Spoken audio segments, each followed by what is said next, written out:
Documentary filmmaking is like solving a complex puzzle. You never know where it takes you.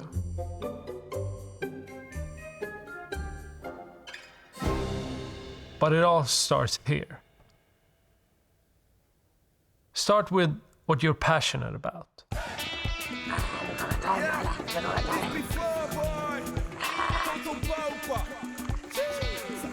This is Nala, my best friend. She loves joining me on filmmaking adventures. Hur det här ser ut då? Det ser säkert helt sjukt ut. Tror du inte det? Min arbetsstation. Hej. So my name is Jonny. If you're new here, hi. I'm a filmmaker. You know, one of those real ones. But I'm also a YouTuber. This project, Puppy Mafia, it was a TV show that I did for SVT in Sweden about puppy smugglers. And then I sold it to HBO. They'd never greenlit a project that fast. But it was HBO Europe and Nordic. And later an exec from the US cancelled the project. It crushed my dreams, just as we were about to go shoot. This is the right address, right? A cím, vagy név, tehát a tulajdonos Gábor, mi nem tudjuk ki az. Azt olyan nem is találjuk. lakott itt. Nobody called that ever Barna. there. Self-doubt creeps in as I don't know if this will ever be a film. I tell myself to push forward. Remember, the hardest thing is starting and believing that you can do it.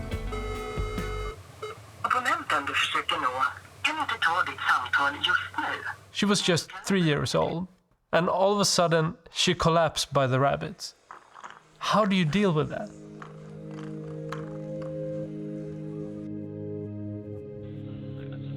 We jumped into the car.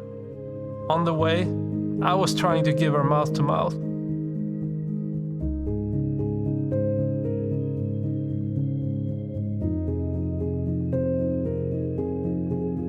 Nala was a puppy that we took over from somebody else who had bought her, so I didn't know much about it. She'd had, lived with troubles all her life, like surgeries and that kind of stuff. So everything was so different than my other dog that we have gotten from a real breeder in Sweden. It probably took us an hour to get to the hospital. Then we were sent home, and we waited.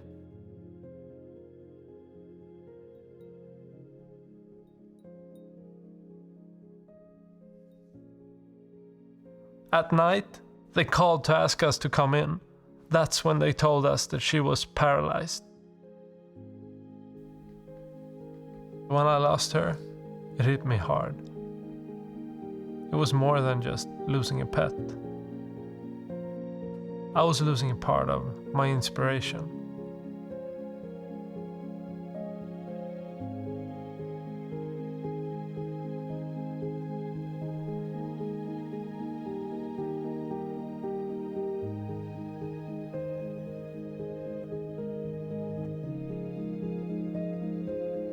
Look for stories that resonate with you. I don't know if anybody will want to see this, but still, I make it. Kan jag leka där? Ja? Brum, brum, brum.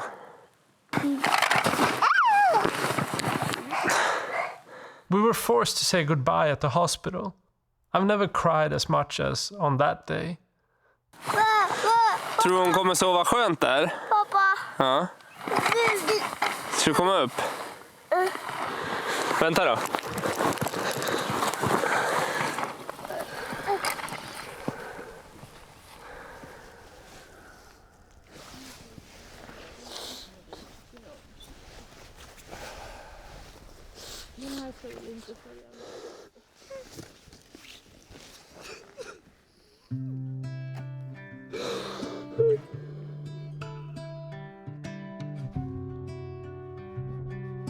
So I set out to figure out if she was smuggled to Sweden.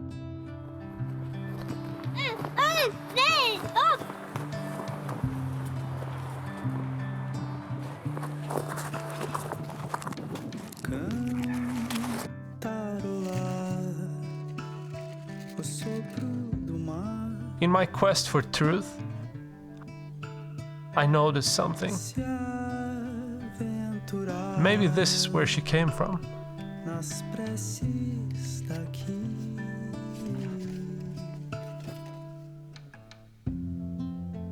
But who are these smugglers? And why are they not stopped? I needed to figure this out.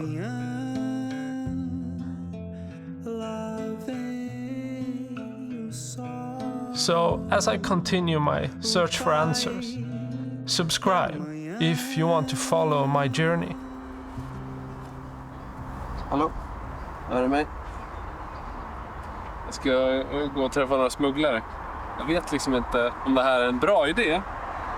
Antingen är jag ett geni eller så är jag dummast i världshistorien. Men jag tänker att det är ju ingen som kommer reagera på att jag har en kamera på magen som filmar. Alltså så dum är man inte som man sätter kamera på magen och går in till ett smugglare. Eller så är man det. So are you able to transport or sell puppies? Svédországban, Rotterdamról dog yard. So we created a fake dog yard, and off we were to expose the smugglers. They're coming. So I had an idea for just making a series that is behind the scenes of one of my projects. I don't know how long I will keep this going, but this is the first one of many, I hope. And I just want to put words and emotions to the process of being a filmmaker. And this is just like the first step of doing that. And I don't know if this will change over the course of making it, but I've started to write some of the scripts, and I have a plan for, a year of these types of films. And I hope that they will, drive a bigger understanding of what it's like, the everyday life of a doc filmmaker. But I also want to use all the footage and material that I have to tell a story. And I felt like this is something that I have that is unique to me. Like, I've made this doc and there's so much footage. Like, I spent months making this. And it's just a tiny bit that ended up in the film. So I just wanted to see, like, how much can I work with that footage? Because nobody else has this footage. Nobody else can tell this story. It's my story. And the whole stuff that I did, this was a couple of years back, but I filmed all this, vlogging. So I have the footage shot with me doing everything. So my idea is to just reuse that material and shoot additional material, to make it into a new story. A more focused story about a filmmaker. And the other film that I made was about, my search for the answers regarding Nala. And this is that, but it's also about, the life of a filmmaker and behind the scenes, like what is it about? And just a little bit more focused on that. And I think it's going to be interesting. And perhaps, I continue this journey and start looking for more smugglers as we go into the rabbit hole of this story. And download my free Doc Heroes cheat sheet to learn how to tell a great story. Yeah, so this whole story, it started with how I had an idea, about Nala being smuggled. I found this article and I didn't know if it was true. But that just fascinated me because the death was so strange. She died just all of a sudden, 3 years old. I just felt like it left a hole in me and in the whole, like, what happened to her. I didn't know. She just died and, a day later she was gone. It was devastating. So I wanted to go on that search, and it's interesting because I pitched that story to television just on a hunch. Like, I was going in to pitch like 20 ideas. like random ideas, and some of them were much more, developed. And this was the story that they wanted because it was unique. Like nobody else had done this story. And it was greenlit straight away. I just had like a blurb, like a small paragraph written about it, like this short synopsis, nothing else. And then that greenlit the project. It was a 2-part series on SVT. And we made that, and we made a new pitch, and we pitched it to HBO, and it got sold, and we started working on that for months, and then it fell apart. And that's the way that like storytelling and filmmaking is. Like that happens. And it's devastating when it happens. But I celebrated it. Like this was a big accomplishment, selling to HBO. It was massive. Like it was my big dream to sell to HBO. I had already sold to Netflix at that time, but it was such a big thing with HBO because I've had watched that growing up. Like it's my channel. Like my age, HBO was the thing. It was just the best quality shows, like 6 Feet Under, Sopranos, all that stuff. I grew up watching that on HBO. So it was just so big to be there. And then that fell apart. And, the whole idea, we pitched it around, we pitched it to several networks and everything, but nothing really happened. And it's really hard to get a project going once it's died, even though it's the same project. It's a great project. Nothing has changed really. But going around and pitching it, just having that determination, sooner or later you run out of your energy to do that. And that's pretty much what happened with this project. So it's just been laying around, nothing has happened since then. And I just know that it's a great story. And it's so weird because I know that the executive in the US, it's it's a person that doesn't understand the Nordic and Scandinavian and European market, which is super focused on like the puppy smuggling. It's a negative thing here. And in the US, on the other hand, you have a context of puppies, they're being not bought from puppy breeders often. Of course, you have like serious breeders in the US as well, but it's not the main thing. Like people go and they pick up a used dog. And this is, what doesn't work when you have like an executive from a different market deciding on these things, because this would have been massive in Sweden and the European landscape of this. And it was also like the Swedish show that we did, it was massive in Sweden. I couldn't go out without being recognized. I had to stop talking to people all the time when I did that show. And also, of course, because my face was the whole thing, like it was my story, but also outside of Sweden. Like media was asking for this story. They wanted to see it in, Europe. So it was a big thing. And puppies, they're so sexy to sell that everybody wanted it because it's dogs, it's animals, and people love that. And that's what's so fascinating, that the project died even though, it had so much going for it. Yeah. But I just wanted you to like get some inside info on the project itself. And if you know anybody who wants to fund a film like this, like a series is what this is, then get in contact me. When you look for projects, look for something that you're passionate about. It's super critical. When you're doing films and you're taking risks and all those things, striving to have something that you're passionate about makes it easier. So much easier. So just find a way to do stuff that you love doing. Tell stories about stuff that you think matters to you, because you will tell them much better. And you will be unique because you have a unique perspective as well. That's what I try to approach in everything I do.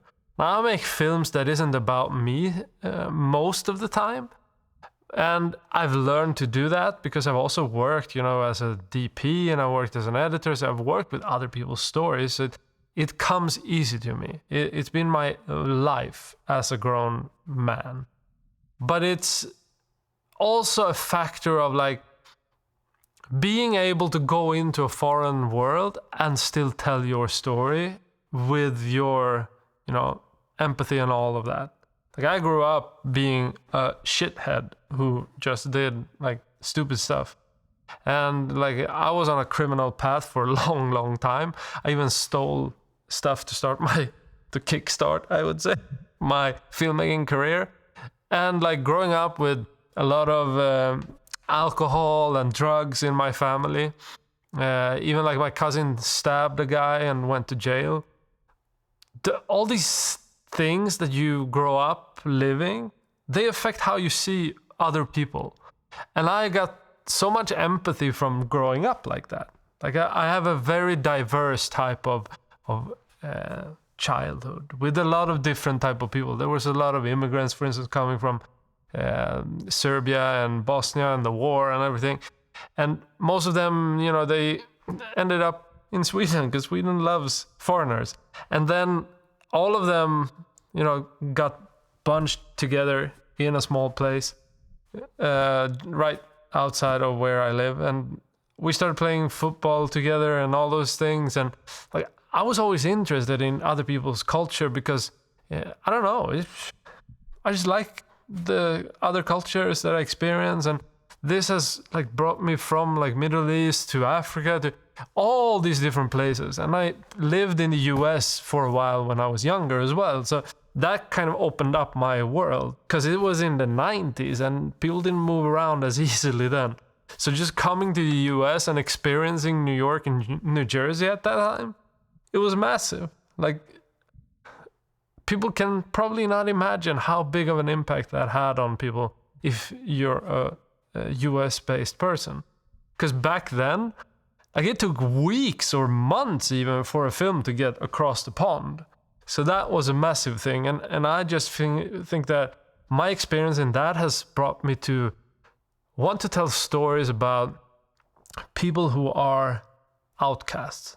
Being an outcast myself, like when I came back from the US, in the US I was, you know, a foreigner and I was an outcast because of that. When I came back, I had become an outcast because I had left and I had missed time with my friends in Sweden who had evolved and went a different direction than I used to know them. So I became an outcast there as well. And then that has just, like, it's followed me through life. And I think that's fascinating how just a little thing like that, it can affect your whole outlook on life and how you approach things and how you know, have a will to tell stories. Let me know what you think. What are your thoughts on this? Comment below and subscribe if you want more of this.